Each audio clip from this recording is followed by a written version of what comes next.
Big ബോസിന് ശേഷം ഉണ്ടായ സൈബർ ആക്രമണം മൂലം താൻ ഡിപ്രഷനിലേക്ക് പോരുന്ന സീസൺ 7 വിജയും നടിയുമായ അനുമോൾ തുറന്നു പറഞ്ഞിട്ട് കഴിഞ്ഞ ദിവസങ്ങളെ ആയുള്ളൂ.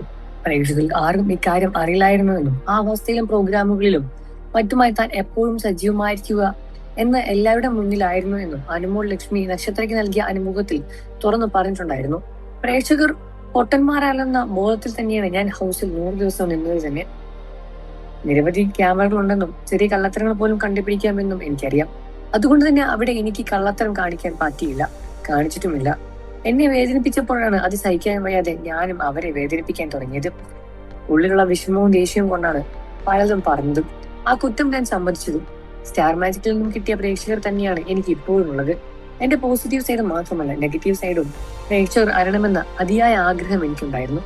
അതിനുവേണ്ടി കൂടിയാണ് ബിഗ് ബോസിലേക്ക് ഞാൻ പോയതും. എന്നെ നെഗറ്റീവ് പറയുന്നവരുടെ ചിന്ത അവരൊക്കെ തന്നെ ഭയങ്കരമായ പെർഫെക്റ്റ് ആയിട്ടുള്ള ആൾക്കാരാണ് എന്ന നിലയിലാണ്. പക്ഷെ അങ്ങനെയൊന്നുമല്ല. എല്ലാ മനുഷ്യർക്കും കുശുമ്പുകളും എല്ലാം കുറവുകളും എല്ലാം ഉണ്ടാവും. എന്നെ ആരൊക്കെ സപ്പോർട്ട് ചെയ്തു കുറ്റപ്പെടുത്തി എന്ന് എനിക്ക് നന്നായി അറിയാം. എനിക്ക് വേണ്ടി ആരൊക്കെ എന്തൊക്കെ ചെയ്തിട്ടുണ്ട് എന്ന കാര്യവും എനിക്ക് വളരെ വ്യക്തമായി തന്നെ അറിയാം. അതുപോലെ ഷോയിൽ നിന്നും പുറത്തു വന്ന ശേഷം എനിക്ക് നിരവധി ഉദ്ഘാടനങ്ങളും പ്രോഗ്രാമുകളും എല്ലാം ഉണ്ടായിരുന്നു. ഞാൻ ഡിപ്രഷന്റെ മൂർധന്യ അവസ്ഥയിലെത്തിയിരുന്നു. അത് പ്രേക്ഷകർക്ക് അറിയാത്തൊരു കാര്യം തന്നെയാണ്. ഞാൻ വിജയിയായി എന്ന് അംഗീകരിക്കാൻ പറ്റാത്ത ഒരുപാട് പേരുണ്ടായിരുന്നു. അവരെ കുറ്റം പറയാൻ കാര്യമില്ല.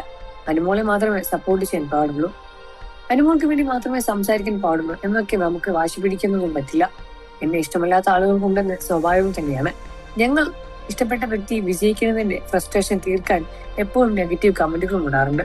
അതൊന്നും തന്നെ എന്നെ വിഷമിപ്പിച്ചിട്ടില്ല. ബിഗ് ബോസിന് കണ്ടെത്തിയാൽ ഭയങ്കര മോശമായി കമന്റ് ഇടാറുമുണ്ട് ആളുകൾ. അത്തരം കമന്റുകൾ കൂടുതലും ഫേസ്ബുക്കിൽ വേറെ വരുന്നത്. ഫേസ്ബുക്കിലെ അമ്മാവന്മാരാണ് കമന്റുകളുമായി ഇടുന്നത്. പബ്ലിക്കായി അവർ ഇട്ട കമന്റ് എന്താണെന്ന് പോലും പറയാൻ പറ്റില്ല. അത് കാണുമ്പോൾ തന്നെ കാലിൽ നിന്നും എനിക്ക് തളച്ചു വരും. അതുകൊണ്ട് തന്നെ തിരിച്ചു മറുപടി കൊടുക്കും. അത്ര ക്രൂരമായ ആളുകൾക്ക് എന്തിന് പെരുമാറ്റം സാധിക്കുന്നു എന്ന് എനിക്ക് ഒരുപാട് തവണ തോന്നിയിട്ടുമുണ്ട്. ലൈഫിൽ രക്ഷപ്പെടാതെ വീട്ടിൽ ചൊറിയും കുത്തിയിരിക്കുന്നവരാണ് ഇങ്ങനെ കമന്റുകൾ ഇടുന്നത് എന്നാണ് ഇതിലെ ഏറ്റവും വലിയ കാര്യം. അവർക്ക് അതൊരു മനസ്സിലും കിട്ടുന്നുണ്ട്. പിന്നെ നെഗറ്റീവ് കമന്റ് ഇടുന്നവരോട് അതുകൊണ്ട് താൻ തളരുന്നില്ല, എനിക്ക് വളർച്ച ഉണ്ടാകുന്നുണ്ട്, എനിക്ക് വീണ്ടും വീണ്ടും രക്ഷപ്പെടാൻ പ്രചോദനമാകുന്നുണ്ട്, ആരുടെയും കാര്യത്തിൽ ഇടപാട് പോകാത്ത തന്നെയാണ് ആളാണ് ഞാൻ കാരണം ആരെങ്കിലും സന്തോഷമായിരിക്കുന്നത് കരുതുന്നവർക്ക് ജീവിതത്തിൽ നല്ലത് മാത്രമേ വരൂ എന്ന് അനുമോൾ പറയുകയാണ്. നിങ്ങൾക്ക് അനുമോൾ ഇഷ്ടമാണെന്ന കാര്യം വീഡിയോയ്ക്ക് തന്നെ കമന്റ് ചെയ്ത് പറയുക. വാർത്തകളും വിശേഷം എത്രയും പെട്ടെന്ന് അറിയാൻ നമ്മുടെ വീഡിയോ ലൈക്ക് ചെയ്ത് ചാനൽ ഇപ്പോൾ തന്നെ സബ്സ്ക്രൈബ് ചെയ്ത് സപ്പോർട്ട് ചെയ്യുക ഫ്രണ്ട്സ്.